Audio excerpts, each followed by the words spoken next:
Hey, guys, I wanted to do a review this time about a movie that really disappointed me. I hadn't done a review in a while, so I decided, why don't we do a no defense video for this particular movie? And that movie would be Disney's anniversary film, Wish.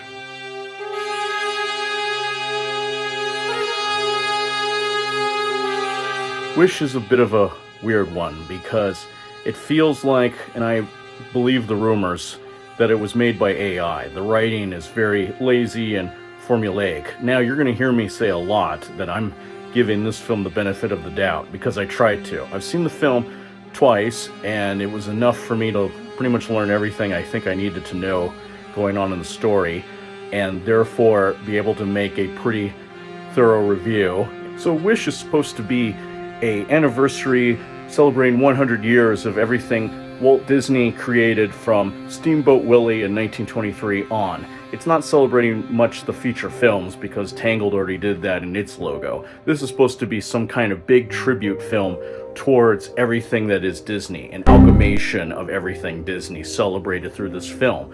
And the weird thing about it is that there's nothing in this movie that therefore is original. To me, it feels like it's trying to copy what is the best of Disney and then offer it in a tribute format. Unfortunately, it kind of comes off a lot more as a discount version of what we've seen before, done much better in years and years before.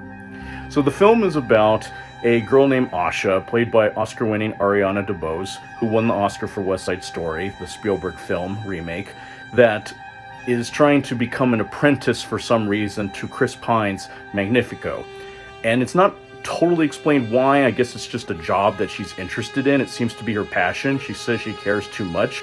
We are stars. That may be one of the biggest flaws of the story because we don't seem to have the context for why she cares too much. There's a similar issue going on with Magnifico as a villain. We're supposed to, as an audience, care about him, but what we're getting instead is some kind of underdeveloped backstory that he had trauma in his childhood, and therefore Magnifico is the way he is because of it. But because it is never fully explained why he had this trauma, or what exactly happened in this traumatic event, we don't really know why he's showing more villainous tendencies. Lots of people go through trauma and don't become evil. So it's something that feels more underdeveloped than it was meant to be ambiguous. The Joker is ambiguous because we spent enough time with that character to know that this is meant to be mysterious, his origin story. Magnifico's origin story is more a giant plot hole. Asha has this giant mission to release everyone's wishes, as we find out are being stored by Magnifico, conceit that these wishes, if they come true, could become dangerous. Like if someone decided to fly without a plane or wings, they just flew, this could be very dangerous and destroy civilization because they are flying when they're not supposed to. Humans can't fly without machinery. Or in the fairy tale world, Peter Pan. It's funny because they show a Peter Pan version at the end of this movie creating a flying mechanism. What we have here is a villain who's kind of doing a power grab. He's pretending he's doing something great when he's really just controlling everybody. So the information that is most clear in this movie to motivate characters is that Asha wants her grandfather, who's getting way up there in age, Sabino, voiced by the great Victor Garber, to accomplish his wish, which apparently is to be a musician. Now, the weird thing is, the movie seems to be implying, it's not clear again, that you can't work for your wish. You can't train or practice. It's just something that happens. Like, I have a wish and magically I can now play this instrument, which is very strange because for every adult, we know that that's how it works. But I suppose in child logic, a wish requires just wishing for it. You wish it upon a lamp and boom, to help him accomplish his wish. And she then wishes upon a star, just like in Pinocchio, and even in Chicken Little, which turned out to be a UFO, spoiler alert. For some reason, because the film doesn't have any carpentry, the star falls down, and that was her wish, apparently, to need a star to help her with accomplishing her mission to release the other wishes. Why, we don't know. That's why people think this was something that AI came up with. It's a very random connecting of the dots in the story structure. William Peter Blatty, the writer, said, "You need carpentry." I know Blatty is very far away from Disney. He could be from a completely different universe, but my example of using Blatty is that the notion of building your foundation, having the structure, the carpentry to explain one event that motivates another event is very important. And Wish is completely devoid of carpentry. That being said, there's other things that are devoid of carpentry, like the direction. The movie has a lot of things that are kind of exciting, but there's this rather baffling sequence in which Asha's family is threatened. So Magnifico approaches the door, but we don't really see him approach. We see everybody reacting to him at the door, including the star who hides. Then we get a hard cut to him glowing, for some reason, at the door because he's evil now. And then after a tense conversation, without characters being threatened into the wall or being bashed into the wall physically, Asha decides to take out Magnifico by knocking a shelf on him, which is literally 3 shots of her running, grabbing shelf, and then shelf falling on Magnifico. And that's how he's dispatched. That's how he's defeated in this scene. Just that. Is there going to be a chase after this? No. They end up in a serene moat or sea where their all is lost moment is based on congregating their next move in the dead of night, calm liquid. And here I was expecting some kind of big chase sequence or something from Aladdin or Beauty and the Beast, but who would I know? I just grew up on those movies. Giving it the benefit of the doubt, we can talk about the music. The music is very entertaining and aesthetically pleasing, but it doesn't really add anything to the story. That's usually a cardinal sin. So the songs are pretty entertaining. I could see why this would make a good Disney CD, but I don't really know how the music also adds to the story. My favorite song is the one that is devoted to Magnifico, where he just admits that he's narcissistic and that he has these leanings toward wickedness. You'd think that maybe the lyrics, like in a previous Howard Ashman song, would help us understand his character a little bit more. Like Ursula's song, Poor Unfortunate Souls, is a really good example of something that explains who she is and her point of view of things. But Magnifico is more like he makes a point about his greatness and his handsomeness. There isn't an inkling of, again, why he's doing it.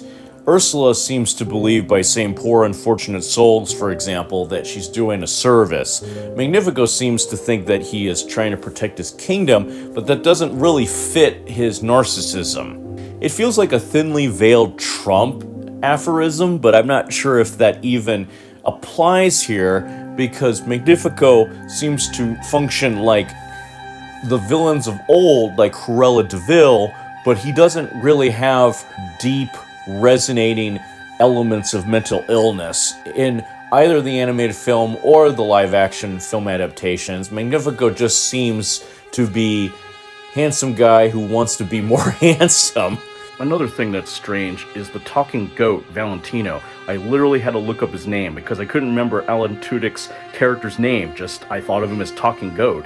His jokes don't really land. They're kind of non sequiturs, kind of like the middle of Meet the Robinsons, where it's very random. Like, there's a joke about a shark. Oh, look, a shark, but it seems very ill-timed. There's a number of references to previous Disney films like Bambi and furry, cute animals. That's a Disney staple. We have some funny moments with like dancing chickens and a bear that talks. It sounds a bit like a stoned Phil Harris, but it doesn't really add anything to the story. It's just kind of another peppered in non sequitur that doesn't really enhance the comedic script. So when people devote their wishes to Magnifico, they seem to forget what the wishes were about in the first place, as if the wishes are a weight on their heart and it's something that they'll never accomplish at any point in life. So giving them to Magnifico is almost like a mercy that he is giving toward his people. And when Magnifico then absorbs the wishes, the more evil he gets in his attempt to try to stop Asha, the unqualified magician that might be threatening his powers, or the star that is roaming around his kingdom that is trying to undo the trappings of these rules, he seems to become more inspired. It's hard to explain what exactly the wishes do to make him more evil or more powerful. He absorbs them, but he doesn't turn into Zachary Quinto's character from Heroes, where he can also now accomplish that task as a wish as part of his magical makeup. No, he just simply is more evil for some reason. So just explaining that just makes it more confusing and more convoluted. So one of the things that I keep racking my brain over is, why is Asha qualified to be an apprentice and to be an eventual sorcerer supreme? And you could say, well, the events of the film are teaching her to be better or more careful with magic, but it's not like she's showing improvement necessarily, not even in the third act. In the third act, it's a little too late for that. Unlike other examples of magic in the Disney films of the past, like in Joe Turteltaub's The Sorcerer's Apprentice, they get better with time, or in the case of Dr. Facilier in The Princess and the Frog getting more reckless of his magic, and therefore you can stop him based on his shortcomings. It seems like Asha hasn't really found a clear and defined arc where the audience can easily track where she's gone from one point in the story to the next point in the story, where we could see some type of change or improvement in her situation or in her training or in just basic experience. We don't really know what she has accumulated from that. And I think one of the other things that is also very frustrating is I'm not quite sure how or what Asha's friends do. They seem to offer a devil's advocate, a second opinion to what's going on, and they kind of fall into really weird archetypes. Like, we have the short comic relief guy, and we have the friend who's a little bit more caring. The character of Simon, played by Evan Peters, seems to be the most interesting because, one, he's voiced by Evan Peters, but also he's the quiet one that Magnifico tries to turn into a henchman.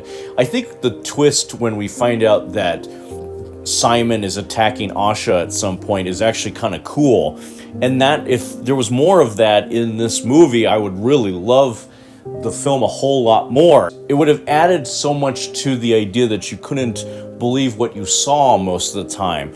So that might have been a little nugget that would have been worth diving into. Once Magnifico is dispatched or defeated or simply knocked out by the shelf, the thing that's really, really frustrating that gets my goat is that we go to a hard cut of Magnifico back in the dungeon, like as if there was no consequence to this event. It wasn't like he broke through the shelf like a frustrated Peter Parker. He didn't fly out of the rubble like a brainwashed Superman. No, it was just boom, we're right back in the dungeon as if that didn't happen.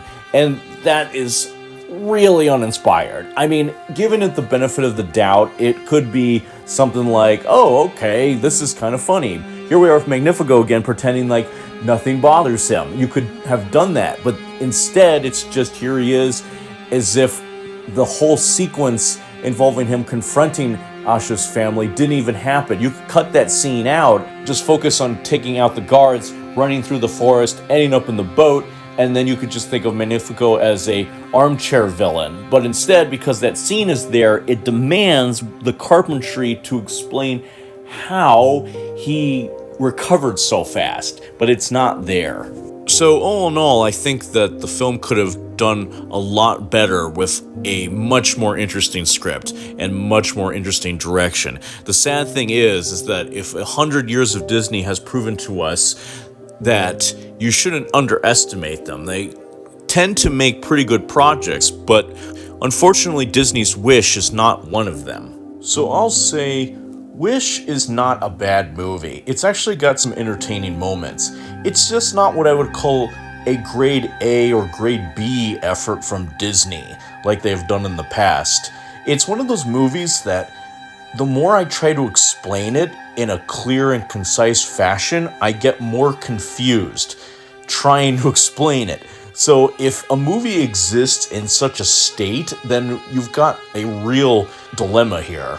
But given it the benefit of the doubt, this is not what I'm trying to say. You have disappointed me. I thought you would like my wishy wish. Well, I wish to forgive you when you give me a reason to give you my money. Now, the movie does get better in the third act. The action looks a little bit better, but it's a little too late for that. I didn't really learn anything new. So I got a little bit out of Wish, but not a whole lot. It was something that in this review, the review of mine feels like it has more passion than this whole film was able to put together in the years it was in production. But if you got something out of Wish, that's cool. Just let me know in the comments, and don't forget to subscribe and tune in to more FlikerTheatre adventures of confidence versus lack of confidence in the material.